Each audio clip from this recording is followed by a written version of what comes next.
नमस्कार, आपण पाहताय कोकणचं नंबर 1 महा चॅनल कोकण सात लाईव्ह बातमीपत्रात आपलं स्वागत। सुरुवात करूया हेडलाईन्सनं। स्वस्तातल्या दारूसाठी शक्तीपीठ हवाय, राजू शेट्टी यांचं टीकास्त्र। दिव्यांग विद्यार्थ्यांच्या सुरक्षिततेचा प्रश्न ऐरणीवर। आणि ऑपरेशन सिंदूरमधील सुभेदार मेजर सावंत यांचा सन्मान। आता पाहूया सविस्तर बातम्या। पत्रादेवीचं महात्म्य स्थानिकांना कळलं नाही, मात्र नागपुरात बसलेल्या देवेंद्रजींना ते कळलं असा टोला स्वाभिमानी शेतकरी संघटनेचे अध्यक्ष राजू शेट्टी यांनी आणलाय। तर स्वस्तातील दारू गोव्यातून आणण्यासाठी हा शक्तीपीठ महामार्ग काहींना हवा आहे असं विधानही त्यांनी केलंय। पाहूयात। निसर्ग वाचवा, देश वाचवा, निसर्ग वाचवा, देश वाचवा। खतानीसाठी होणारा शक्तीमार्ग रद्द झालाच पाहिजे। खतानीसाठी होणारा शक्तीपीठ महामार्ग रद्द झालाच पाहिजे। खतानीसाठी होणारा शक्तीपीठ महामार्ग रद्द झालाच पाहिजे। विद्रूप करणारा शक्तीपीठ महामार्ग रद्द झाला पाहिजे। कोकणाला विद्रूप करणारा शक्तीपीठ महामार्ग रद्द झाला पाहिजे। मी आता पत्रादेवी समोर उभा आहे। ही पत्रादेवी तीच आहे ज्याचा गाजावाजा करून माहूर ते पत्रादेवी 802 किलोमीटरचा शक्तीपीठ महामार्ग बनत आहे। ही पत्रादेवी तोरशी आणि बांधा या गावाच्या सीमेवर आहे। बघताय, ज्याला शक्तीपीठ म्हणून उल्लेख केलेला आहे ते एका झाडाखाली एक देवी आहे। सगळे देव सारखेच आहेत, सगळ्या देवस्थान आदरस्थानीच आहेत। पण मी काल दुपारपासून सावंतवाडी तालुक्यामध्ये फिरतोय। खुद्द या सावंतवाडी तालुक्यामध्ये पत्रादेवी आणि तिचं महत्व हे कुणालाच माहित नाही। मात्र महाराष्ट्राच्या मुख्यमंत्र्यांना मात्र हे शक्तीपीठ वाटतं आणि या शक्तीपीठाला जोडण्यासाठी म्हणून 27,000 शेतकऱ्यांच्या घरादारावर नांगर फिरवून 27,000 एकर जमीन घेऊन 55,000 शेतकऱ्यांच्या घरावर नांगर फिरवून कोकण उद्ध्वस्त करून सांगली, कोल्हापूर, साताऱ्याला महापुरात लुटून 86,000 कोटी रुपयाचा चुराडा करून हा पत्रादेवीचा जोडणारा महामार्ग बनवायचा चालू आहे। इथून बाहेर आपण गेलो, या तोरशी गावामध्ये अनेक दारूची दुकान आहे आणि या दारूच्या दुकानातून महाराष्ट्रामध्ये अतिशय स्वस्तात मिळणारी दारू घेऊन जाता यावी म्हणून हा महामार्ग बनतो का? माझ्यासारख्याच्या मनामध्ये अनेक दिवसापासून प्रश्न पडलेला होता की गोव्यामध्ये असलं कुठलं शक्तीपीठ आहे की महाराष्ट्रातल्या सगळ्या शक्तीपीठांना गोव्यातल्या शक्तीपीठाशी जोडण्याचा प्रयत्न होतोय। इथल्या स्थानिकांना माहित नाही या शक्तीपीठाचं महात्म्य, पण नागपुरात बसलेल्या देवेंद्रजींना मात्र या शक्तीपीठाचं महात्म्य कळालं। तुमच्या सगळ्यांच्या लक्षात आलेलं असेल की काही लोकांना स्वस्तातली दारू न्यायला गोव्यापर्यंत जाता यावं म्हणून हा महामार्ग पाहिजे झाला आहे। काही लोकांना आपल्या मर्जीतल्या ठेकेदारांना ठेके देऊन त्यातनं पैसा कमवायचा आहे म्हणून हा महामार्ग पाहिजे झाला आहे। काही लोकांना या महामार्गाच्या निर्मितीतून 50,000 कोटी रुपयाचा लोण्याचा गोळा मिळणार आहे, त्यातला हिस्सा पाहिजे झाला आहे।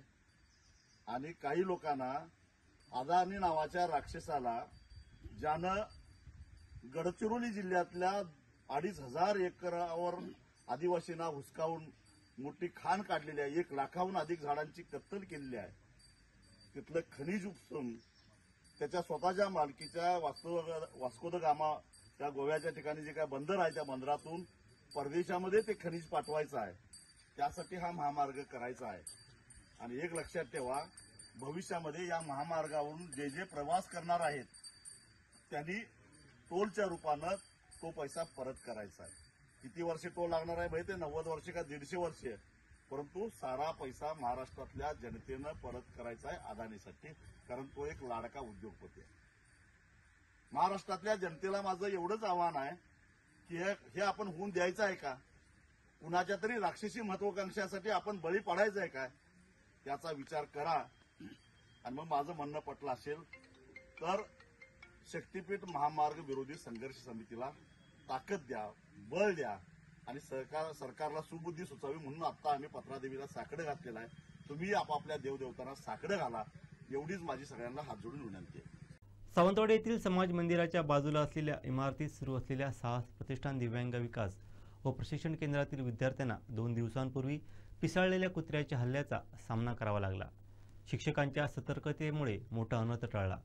इमारतीला दरवाजे नसल्यानं आणि स्वच्छतागृहांची दुरावस्था झाल्यानं दिव्यांग विद्यार्थ्यांच्या सुरक्षिततेचा आणि सोयीचा प्रश्न पुन्हा एकदा ऐरणीवरती आला आहे.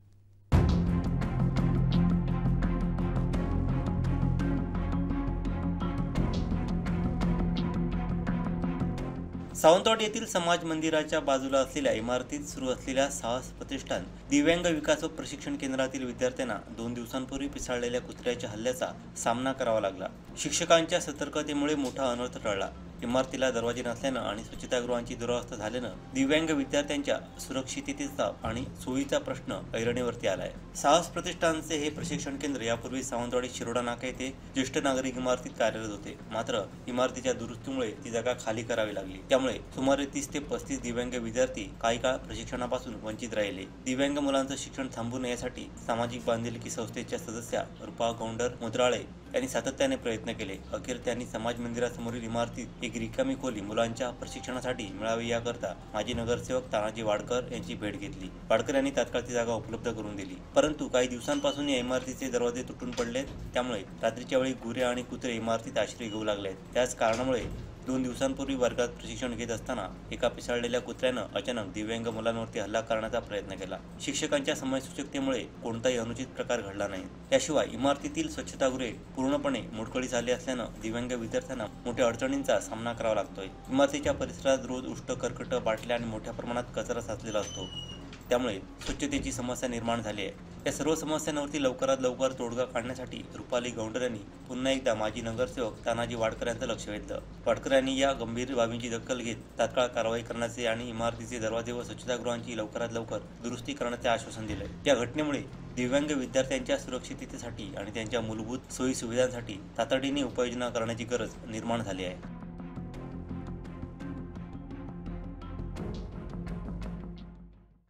देवाची कृपा म्हणून आम्ही वाचलो, नाहीतर सर्व टीम वाचली नसती, असं सांगत सुभेदार मेजर संजय सावंत यांनी तो अंगावर शहारे आणणारा अनुभव सांगितलाय. पाहूयात. ज्या ठिकाणी दिवशी मी पोहोचलो 7 तारखेला ऑपरेशन सिंदूरच्या तिथे, 7 तारखेला आम्ही पोहोचलो. 4 तारखेला तिथे पोहोचल्यानंतर सर्वात पहिली माझी बटालियन मूव्ह झाली होती. रात्री पोहोचलो होतो. प्रत्येक ठिकाणी पोहोचलो, कारण आपलं पहिलं कसं असतं, सर्व ठिकाणी आपलं माहीत असतं कुठे जायचं. मी माझ्या कमांडरला एक सांगितलं, मी माझ्या अंडरमध्ये एक टीम पाहिजे पूर्ण, म्हणजे मी काहीतरी करून दाखवेल. त्यावेळी ते माझ्या एक टीम मला नियुक्त केली. त्या टीमला घेऊन मी गेलो तिथे, पोहोचलो तिथे. 6 तारीखची रात्र ज्यावेळी 12:59 या 49 मिनिटवर ऑपरेशन सिंधू लॉन्च झालं. फर्स्ट एअरक्राफ्ट ज्यावेळी गेले वरून आम्ही समजलो आता चालू होणार. फर्स्ट अटॅक झाला रात्री. पहिल्या काय सायरन वाजले. आपण बघितलं नंतर की मॉकड्रिल चालू होतं. त्या दिवशी दुसऱ्या दिवशी मॉकड्रिल करणार, पण तिकडे सेनेला सायरन वाजले. सायरन वाजल्यानंतर काय होतं, ब्लॅकआउट होते. लाईन चालू झाल्यानंतर ज्यावेळी फर्स्ट एअरक्राफ्ट चालू झाले, आपले टेक ऑफ झाले, ते 2-3 असतात, ते तू सांगू शकत नाही. प्रॅक्टिस असते आपली की दाखवायचं एक मारायचं. ते गेल्यानंतर फर्स्ट अटॅक झाला. फर्स्ट अटॅक झाल्यानंतर रातोरात वापस आले. त्याच्यानंतर वापस दुसऱ्या दिवशी त्याच्या अगोदर सर्वात ऑपरेशन सिंदूर सक्सेस होण्याचं एकच मेन उद्देश आहे, ते म्हणजे त्यांना वाटलं की आम्ही थर्ड स्टेट तो खालून अटॅक करणार. पण यावेळी आर्मी एअर डिफेन्स जे मी दिलेले आहे, ते आर्मी एअर डिफेन्सने फर्स्ट टाइम मला आर्मी एअर डिफेन्स एवढा रोल दिला होता की आम्ही नॉर्थ ते वेस्ट पर्यंत, वेस्ट नॉर्थ ते ईस्ट पर्यंत म्हणजे पूर्ण अशी वॉल बनवून टाकली. लक्ष्मी रेखा, एअर डिफेन्सची लक्ष्मी रेखा बनवली होती. त्या भिंतीला, त्या वॉलला दुश्मनचा ना तो एअरक्राफ्ट, ना तो ड्रोन, ना तो मिसाईल कोणीही भेदू शकत नव्हतं. म्हणजे एवढे कन्फोर मिसाईल टाकले होते. मी काही व्हिडिओज पण पाठवले होते कुठे, आणि तुम्ही टीव्ही NDTV मध्ये बघितले पण ते आमची मुलाखत चालू होती. आणि त्याच्यात दुश्मनचं हवाईच्या टेकअप होण्याअगोदर आमच्याकडे मेसेज यायचा आणि आम्ही रेडी राहायचो. दुश्मनला हे समजलं नाही की कोण अटॅक चालू झाला कुठे. त्यांना वाटलं ग्राउंड अटॅक होणार, पण एअर अटॅक, एअर डिफेन्स एवढी मजबूत होती आर्मी डिफेन्सची, इंडियन आर्मीची, की कोणत्याही त्याचा ड्रोन येऊ दे की त्याची कोणी येऊ दे, 4000 फीटवर असे तर ट्रॅकिंग करायचो. त्याने मिसाईल सोडले. त्याने मदर ड्रोन असतो, मदर ड्रोन मध्ये एक ड्रोन येतो, त्याचे 10-12 पिल्ले पाठवतात. तो मदर ड्रोन त्याला कंट्रोल करतो, ते पाठवतात पुढे. तसे ड्रोन पाठवायचे. सुरुवातीला आम्ही फर्स्ट अटॅक झाल्यानंतर थांबलो, पण एक त्यांचा ड्रोन आला, तो आमच्या बाजूला म्हणजे 10 मीटरवर बॉम्ब पडला होता आरटीचा गोळा. पण तो शेल आमची कालिका देवीचा आशीर्वाद किंवा आपल्या उपरलकरचा आशीर्वाद तो फटला नाही, तर माझी पूर्णच्या पूर्ण टीम त्या दिवशी रातोरात उडली असती. तिथे तो बॉम्ब पडला, पण त्याच्या बाजूला अजून 10 मीटर जो खाली पडला तो स्फोट झाला. पण त्यावेळी सर्व क्लोनिंग आता 6 तारीखची आले. 7 तारीखला ज्यावेळी त्यांचा अटॅक चालू झाला त्या दिवशी आम्हाला पहिली कुठच्याही जरा अर्ली वॉर्निंग पहिली भेटते की आज काहीतरी होणार. त्या हिशोबाने आम्ही तयार झालो. त्या दिवशी तयार झाल्यानंतर सर्वात पहिले पूर्ण रात्रभर ट्रॅकिंग चालू होती, दिवसभर ट्रॅकिंग चालू होती. 4 तारीख ज्या दिवशीपासून आपले पुलवामा पहलगाम अटॅक झाला होता आतंकवाद, तिथपासून आमची नींद म्हणजे आमच्या सेनेची किंवा आमच्या ट्रूपची झोप पूर्ण उडून दिली होती. कारण झोपायचं नाही, आता फक्त कर्म करायचं. जगलो तर झोपूया, नंतर कार्य करूया बाकीचं ते होतं. ते चालू झाल्यानंतर 6 तारीखची रात्र 7 तारीखची रात्र सर्वात डेंजर रात्र निघाली ती 8 तारीखची. 8 तारीख सकाळपासून चालू होते. सकाळी ज्यावेळी 4:30 पूर्ण रात्र जागो 4:30 होता. सहज मी माझ्या पोस्ट गनच्या तिथे ट्रूप होता, मैं बोला तेरा एक करके थोड़ा फ्रेश हो जाओ, क्योंकि मैं पानी पी रहा था बोतल लेकर. सडनली मिसाइल का ब्लास्ट हुआ हवा में मेरे बगल, तब से 25 मीटर ऊपर हवा में. मेरा एक ही चिल्लाने का था, जैसे है वैसे पहले अपनी पोजीशन दो, अटैक दुश्मन का अटैक हुआ. एक ही चीज बोला, अगर जो पीछे छुपा उसको मैं गोली से उड़ाऊंगा. सीधी बात है. दुश्मन का अगर कोई भी एलिमेंट मेरे एवार में मतलब मेरे रिस्पॉन्सिव इलाके में अगर गिरा तो मैं किसी को बख्शूंगा नहीं. चाहे मरेंगे, आखिरी सांस आखिरी बूंद तक पूरी मेरी टीम लड़ेगी. अगर एक ही बंदा रहेगा वो 10 के हिसाब से लड़ेगा, झुकेगा नहीं. और वहां पर उनका अटैक्स हुआ. हमने देखा 4 में 3 उनके ये लड़का उड़ रहे थे, लेकिन 4000 फुट पर. लेकिन तब भी हमने हमारा ये नहीं था कि हमारे एरिया में उसको आने नहीं देना. अंदर घुसने अगर आ गया तो कुछ ना कुछ ड्रॉप करके जाएगा. अगर एरिया में आए तो, अगर आपने एरिया में आने दिया तो उसका ड्रॉपिंग का कोई सवाल ही नहीं होता. तो होने के बाद वहां पर अटैक हमने क्या फायर कर दिया राउंड को, क्योंकि मेरे पास जो L70 गन है वो 12 किलोमीटर तक रेंज की जाती है. उसके अंदर 300 राउंड वो पर मिनट फायर करती है. दूसरी जो मेरे पास गन थी वो 1 मिनट में 2000 राउंड फायर कर लेती है, 1 मिनट में चलती. तीसरी गन थी हमारी मिसाइल थे, वो शोल्डर मिसाइल थे मेरे पास, सब थे. हमने एक साथ अटैक चालू कर दिया सबके ऊपर, और जितने मिसाइल है उनको टेस्ट ओवर कर दिया. जितना भी हवा में एलिमेंट आया वो दिन, चाहे कोई भी आए, चाहे अपना एयरक्राफ्ट, मेरे की अपना एयरक्राफ्ट एंगेज करो पहले, बाद में देखेंगे कौन आया फायर करने से पहले. तो उसका अगर मैं ये बोला दुश्मन एरिया की चिड़िया भी आई तब भी यहाँ पर नहीं माना चाहिए, क्योंकि चिड़िया के साथ भी वो बारूद भेज सकते डालकर. कोई भरोसा नहीं होता दुश्मन का कि दुश्मन एरिया के में जब आप तैनात हो लड़ाई के मतलब चाहे कोई नहीं, अगर मेरा सगा भाई भी सामने से आ रहा है वो भी मेरे लिए दुश्मन है उस समय पर, क्योंकि मेरा देश मेरे लिए प्रथम है. नाती बाद में देखेंगे क्या है. ये तो 6 तारीख का. उस दिन से लेकर 7 तारीख से लेकर हमने 9 तारीख तक ना तो ब्रश किया ना तो रोटी खाई. रोटी हमारे जो बनती थी हमने रैपर करके प्लास्टिक बांध के जेब में डाल के रखते थे. देखिए पानी मिला रोटी मिली बहुत है, कोई नहीं. ब्रश नहीं किया, हम बोलते ना ब्रश नहीं किया, अरे कोई जरूरत नहीं, जो मिला खा लो, चलो पानी पीते रहो, चलते रहो. अभी आया जिस दिन आपने हमको बोला कि अभी 5000 हमको इंटीमेटेड 5000 ड्रोन अटैक करेंगे.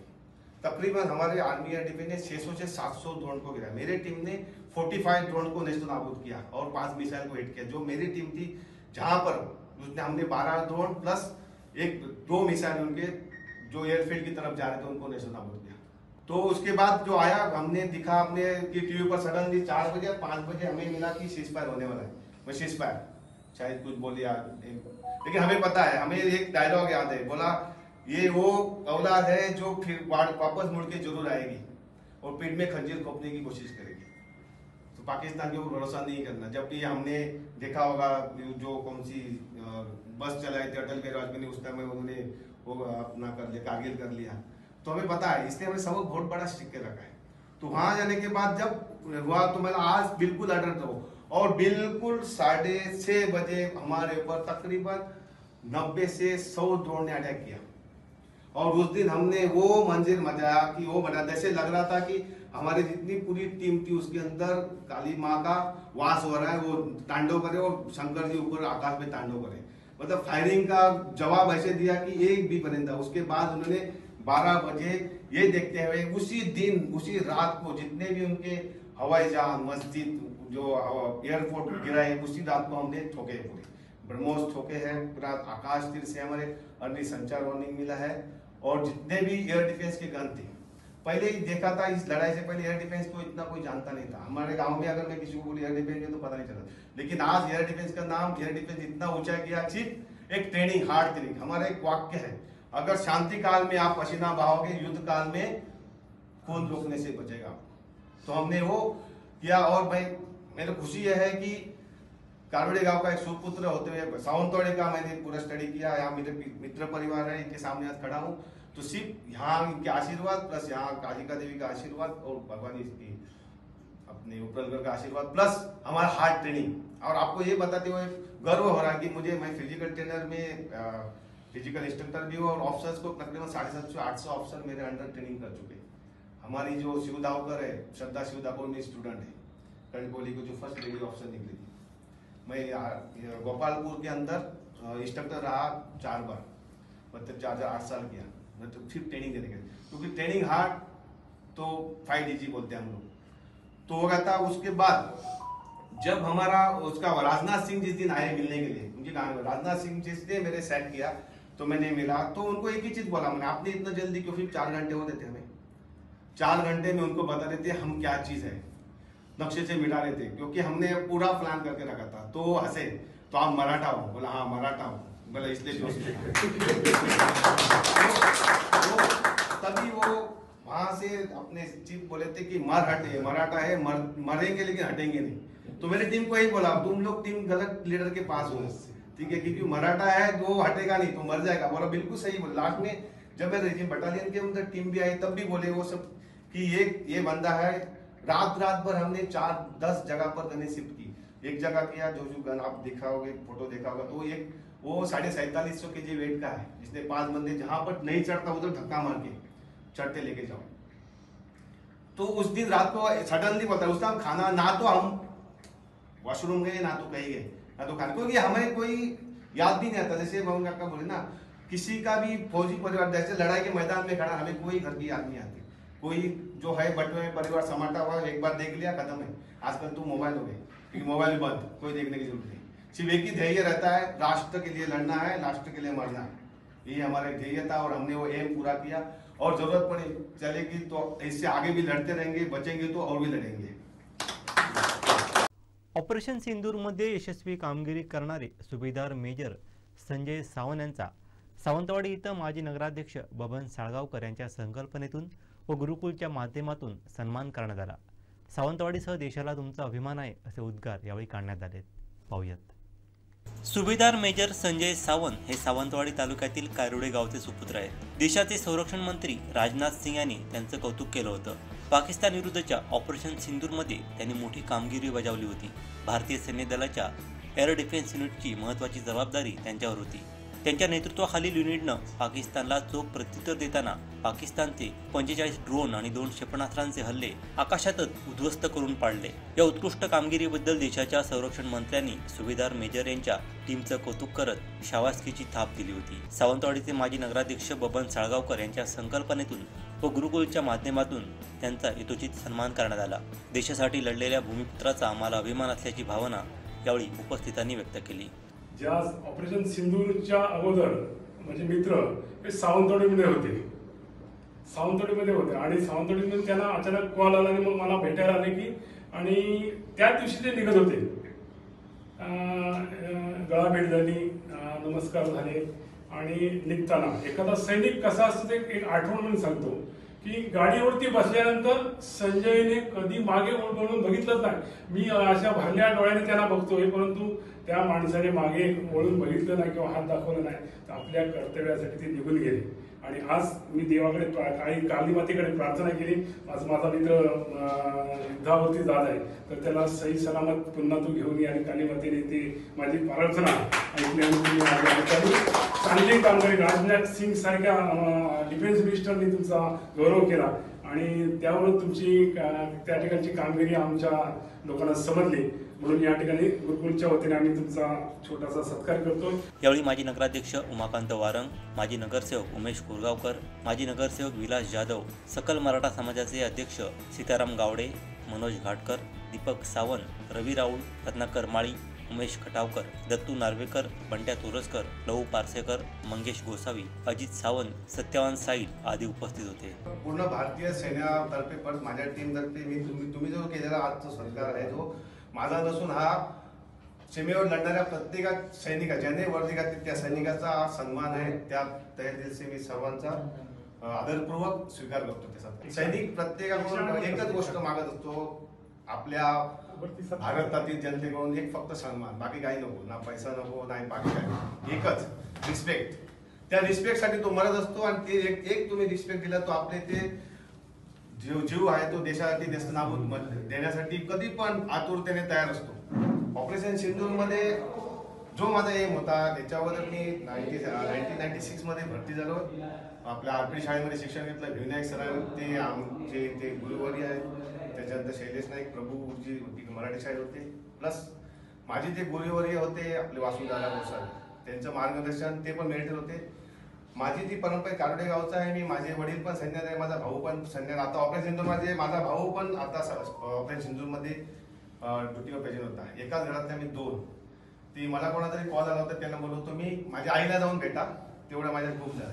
कारण तिला एक सन्मान वाटायला पाहिजे. माझे ज्या घरातले दोन मुलं बॉर्डरवर लढत असतात त्या घरात त्या परिस्थिती त्यावेळी काय असेल त्यांना फक्त एक सांत्वना का म्हणजे ठीक आहे होईल. सर्वात पहिले आपण जे आपली जी भूमी आहे ती एक शौर्यभूमी आहे. छत्रपती शिवाजी महाराज, छत्रपती संभाजी महाराज याच भूमीतून आणि त्याचं रक्त आपल्या सर्वांच्या अंगात आहे.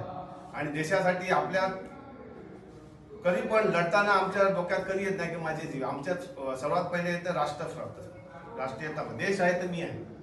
माझं आता पण गावात आल्यानंतर एकच आहे की देश नाही तर मी आहे, देश नाही तर मी नाही. आज जो सन्मान केला तो माझ्या देशाचा आहे आणि 140 कोटी जनता ह्या त्यांनाच होतो. मला 140 कोटी दिसते आणि एवढा आत्मा मी पुढून आलो की मी बोलू शकत नाही असं झालंय मला.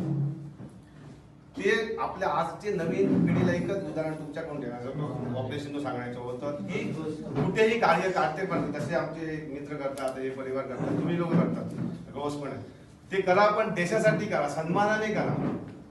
जगा, देशासाठी जगा, देशासाठी जगा आणि जरूरत पडेल देशासाठी मारा पण सन्मानाने जगा. माझं एकच वाक्य असतं प्रत्येक ठिकाणी. देवगड तालुक्यातील साळशी येथे शिवकालीन परंपरा लाभलेला भावई उत्सव मोठ्या उत्साहात साजरा करण्यात आला.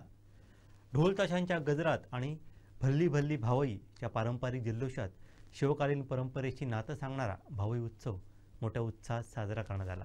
पाहूयात.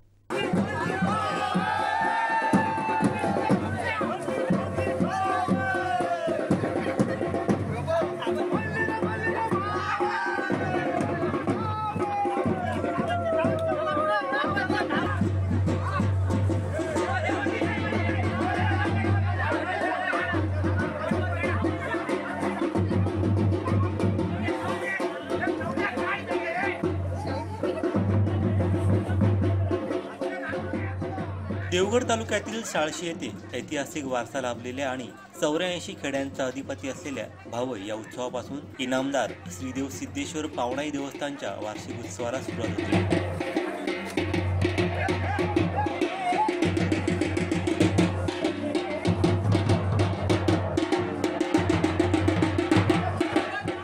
आषाढ महिन्याच्या कर्क संक्रांतीच्या दिवशी दरवर्षी साजरा होणारा उत्सव श्रद्धा आणि संस्कृती यांचा संगम घडवतो. इनामदार श्री सिद्धेश्वर देवालयासमोर असलेल्या भावई देवीचा हा पारंपरिक उत्सव असून ही परंपरा आजही निष्ठेने जपली जात आहे.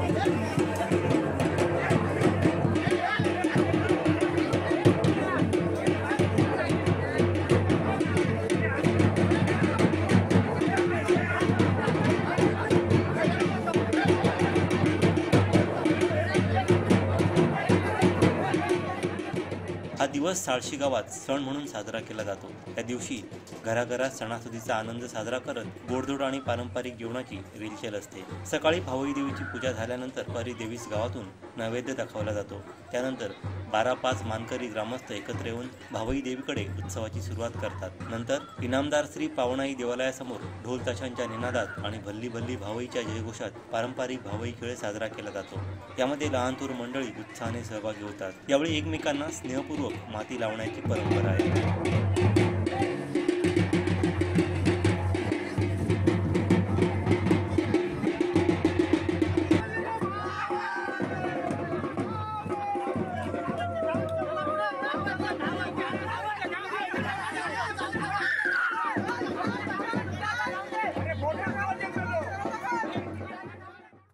महाराष्ट्राचे माजी शिक्षण मंत्री तथा सावंतवाडी विधानसभा मतदारसंघाचे आमदार दीपक केसरकर यांच्या वाढदिवसानिमित्त आज वेंगुर्ला येथे आयोजित करण्यात आलेल्या रक्तदान शिबिरास उत्स्फूर्त प्रतिसाद मिळाला। या शिबिरात 54 रक्तदात्यांनी रक्तदान केलं आहे। आमदार दीपक केसरकर यांच्या वाढदिवसानिमित्त येथील बॅरिस्टर बाळासाहेब खर्डेकर महाविद्यालयात शिवसेना वेंगुर्ला व युवासेना आणि महायुती यांच्या वतीने पुरस्कृत आणि रक्तदान क्षेत्रातील अग्रणी संस्था वेताळ प्रतिष्ठान सिंधुदुर्ग तुळस, बॅरिस्टर बाळासाहेब खर्डेकर महाविद्यालय वेंगुर्ला आणि समर्पण फाउंडेशन सिंधुदुर्ग यांच्या संयुक्त विद्यमाने हे रक्तदान शिबिर आयोजित करण्यात आलं होतं। वेंगुर्ले तहसीलदार ओमकार उतारी, खर्डेकर महाविद्यालयाचे प्राचार्य डॉक्टर DB गोस्वामी या प्रमुख मान्यवरांच्या हस्ते छत्रपती शिवाजी महाराज यांच्या प्रतिमेला तसंच बॅरिस्टर बाळासाहेब खर्डेकर यांच्या पुतळ्याला पुष्पहार अर्पण करून दीप प्रज्वलन करून या रक्तदान शिबिराचं उद्घाटन करण्यात आलं। यावेळी व्यासपीठावरती शिवसेना तालुका प्रमुख नितीन मांजरेकर, शहर प्रमुख उमेश येरम, जिल्हा परिषदेचे माजी आरोग्य व शिक्षण सभापती दादा गोबल, वेताळ प्रतिष्ठानचे अध्यक्ष विवेक तिरोडकर, सिंधू रक्तमित्र प्रतिष्ठानचे जिल्हा उपाध्यक्ष महेश राऊळ, उपजिल्हा प्रमुख सुनील मोरजकर, सुहास कोळसुलकर, युवासेना जिल्हा प्रमुख हर्षद डेरे, महिला तालुका संघटिका दिशा शेटकर, युवासेना तालुका प्रमुख स्वप्नील गावडे, शहर प्रमुख सागर गावडे, महिला शहर संघटिका ॲडव्होकेट श्रद्धा परब बाविस्कर, संजना परब, शबाना शेख, पुरुष जिल्हा रुग्णालयाचे रक्त संक्रमण अधिकारी डॉक्टर गजानन मोतीफळे, डॉक्टर प्रदीप चौधरी आदी उपस्थित होते।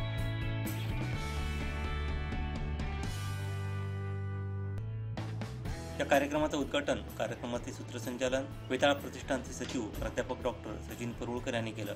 या शिबिराला भाजप वेंगुर्ला तालुकाध्यक्ष पप्पू परब, माजी नगरसेवक सुहास गौंडळकर, महिला तालुकाध्यक्ष सुजाता पडवळ, अणसूर सरपंच सत्यविजय गावडे, सायमन आल्मेडा यांनी भेट देऊन शुभेच्छा दिल्या। रक्तदान केलेल्या सर्व रक्तदात्यांचा तसंच उपस्थित मान्यवरांचा कल्पवृक्ष देऊन सन्मान करण्यात आला। हे शिबिर यशस्वी होण्यासाठी वेताळ प्रतिष्ठान सिंधुदुर्ग तुळस वेंगुर्ला तालुका शिवसेना युवासेनेच्या पदाधिकारी कार्यकर्त्यांनी मेहनत घेतली।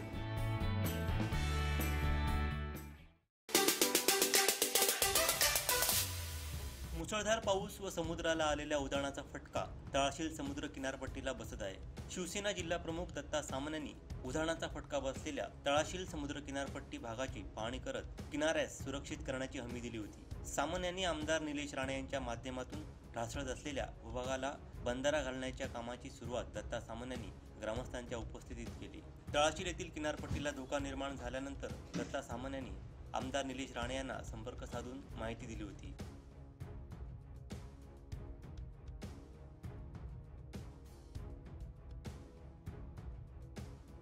आमदार निलेश राणे यांनी तात्काळ उपाययोजना करण्याच्या सूचना दिल्या होत्या। किनारपट्टीचे संरक्षण आणि ग्रामस्थांची सुरक्षितता सर्वात महत्त्वाची असल्यानं आवश्यक ते सर्व सहकार्य केले जाईल असं आश्वस्त केलं होतं।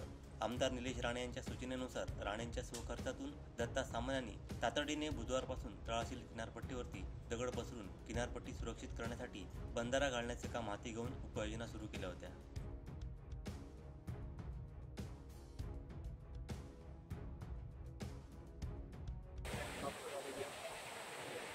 परिस्थितीत तळाशीलमध्ये जाण्याचा एक मार्ग रस्ता आहे। त्या रस्त्याच्या लगून समुद्र आहे आणि या समुद्र गेले 4-5 दिवस उधाणामुळे जवळजवळ 10 ते 12 मीटर जमीन समुद्राकिनाऱ्याची सुरक्षित करून समुद्राने डांबरी करण्याच्या रस्त्यापर्यंत येऊन पोहोचलेला आहे। एका बाजूला खाडी, एका बाजूला समुद्र, अशा परिस्थितीत हा गाव सध्या वातावरणामध्ये राहतो आहे। उद्याच्या 2-3 दिवसाच्या अमावस्येच्या नंतर उधाणापूर्वी तरीचे रक्षण जर झालं असेल तर या गावाचा संपर्क तुटून जाईल आणि पूर्ण रस्ता आणि खाडी ही दोन्ही एकामेकाला जोडून मोठ्या प्रमाणात या गावाचं नुकसान आणि हानी होण्याचा संभव आहे। तळाशील सर्व ग्रामस्थांनी माझ्याशी संपर्क साधला असता मी सन्माननीय मतदारसंघाचे आमदार त्यांच्या अधिवेशन चालू असल्यामुळे त्या अधिवेशनामध्ये होती। अधिवेशन चालू असल्याने ते मुंबईला आहेत। मी त्यांच्याशी संपर्क केला, त्यांना एक गोष्ट सांगितली आणि ताबडतोब या तळाशील गावाचं रक्षण करण्यासाठी मला त्यांनी स्वतः सांगितलं, आदेश दिले की आपण कुठलाही विचार न करता आपल्या म्हणजे त्याचं संरक्षण केलं पाहिजे आणि गावाचा जो संपर्क आहे तो कशाही परिस्थितीत तुटला जाता कामा नये आणि या गावाचं संरक्षण झालं पाहिजे। ही जबाबदारी आपली आहे आणि आपण तातडीने करून द्याव्या आणि त्याचाच एक भाग म्हणून आजपासून आम्ही या सहकर्त्याने या ठिकाणी दगड आणून हा प्रोटेक्शनचा जो बंदर आहे तो करण्याचा आम्ही आता प्रयत्न करतो आहे। चालू काम आहे।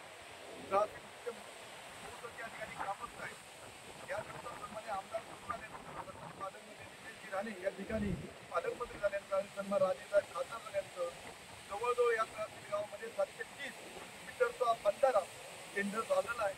730 मीटर या ठिकाणी सन्माननीय यांनी मंजूर केलेला आहे. त्याचं टेंडर पण झालेलं आहे. त्याच्या पुढचा 150 मीटरचा भाग आहे तो सुद्धा मंजूर केलेला आहे. असे जवळजवळ तहसील गावासाठी यावर्षी 12 कोटीपेक्षा जास्त निधी सन्मान्य आमदार असतील, आमचे पालकमंत्री असतील, आमचे खासदार असतील आणि महायुती सरकारचे यांच्या माध्यमातून या ठिकाणी देण्यात आलेलं आहे. परंतु आज जी तहसीलवरची परिस्थिती निर्माण झालेली आहे ती अत्यंत गंभीर आहे आणि हे स्वरूप बघून आम्ही सर्वांनी हे काम करत असताना तहसीलची सर्वच हे आमचे माजी सरपंच आहेत, संजय कार्य, संजय केवकर आहेत, आमचे सरपंच मॅडम आहेत, आमचे माजी जिल्हा सदस्य विनोद फडणवीस असतील, गावातील ज्येष्ठ मंडळी सगळी असतील, तहसील कडोलीमध्ये ही सर्वच कालपासून 2 दिवस आमच्या बरोबर या ठिकाणी स्वतः पावसात तिथं राहून गावाचं रक्षण करण्यासाठी सगळेजण या ठिकाणी काम करत आहेत. सर्वांच्या सहकार्यातून हे प्रोटेक्शन बंधारा आम्ही करण्याचा प्रयत्न करतोय आणि भविष्यात हा बंधारा आम्ही येत्या 2 दिवसामध्ये पूर्ण करू. कोकण म्हणजे निसर्गानं मुक्त हस्तानं केलेली उधळण. निसर्गाच्या सौंदर्याने नटलेल्या या कोकणात सध्या पर्यटकांची धबधब्यांवरती मोठी रेलचेल सुरू आहे. कोकणातील कणकवली तालुक्यातील नयनरम्य सावडाव धबधबा पर्यटकांना आकर्षित करत आहे. या धबधब्याची ड्रोनद्वारे विराज ढवण्यांनी दृश्य कैद केले आहेत. पाहूयात.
शेवटी ठळक घडामोडी पुन्हा एकदा. स्वस्तातल्या दारूसाठी शक्तीपीठ हवाय, राजू शेट्टी यांचं टीकास्त्र. दिव्यांग विद्यार्थ्यांच्या सुरक्षिततेचा प्रश्न ऐरणीवर. आणि ऑपरेशन सिंदूरमधील सुभेदार मेजर सावंत यांचा सन्मान. बातमीपत्रात वेळ झाली ते थांबण्याची. पाहत राहा बदलत्या कोकणचा बुलंद आवाज. कोकणचं नंबर 1 महा चॅनल कोकण 7 लाईव्ह. धन्यवाद.